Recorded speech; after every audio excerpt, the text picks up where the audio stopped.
આજ અમારા ગામમાં ડોક્ટર ડ્રાઇવિંગ ની ગાડી જોવા મળી. કોલેજેથી છૂટ્યા ત્યાં દોસ્તાર આવી ગયો લેવા. અહીંયા અમે 3 જણા ઉભા હતા તો એને દેખાણા નહીં. એમાં એકચ્યુઅલી અમારે દિલ્હી એક મીટિંગ કરવા જવાનું હતું એટલે અમારે નીકળવું પડ્યું. મસ્ત મજાનો હાઈવે પકડીને ગાડી પાછી વાળી લીધી.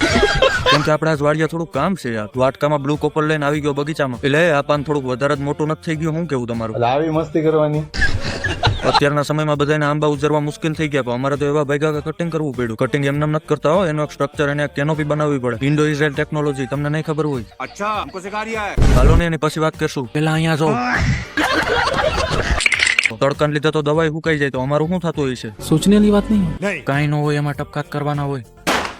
હવે એ બધું કામ પતાવીને ગાડી કાઢીને નીકળી ગયા ઘર બાજુ. ઘરે પહોંચીને ગાડી કાઢીને આવી ગયા જંગલમાં હનુમાન બાપાના મંદિરે. હનુમાનજી મહારાજ અને ખોડિયારમાંના દર્શન કરીને નીકળી ગયા ઘર બાજુ. એટલે બહુ અંધારું થઈ ગયું. અને આપણે વ્લોગમાં લઈએ એટલે ફોન જોવા માંડે અને એમ કે હું એસ્થેટિક લાગુ. यो साला अपनी आदत से गरीब हो.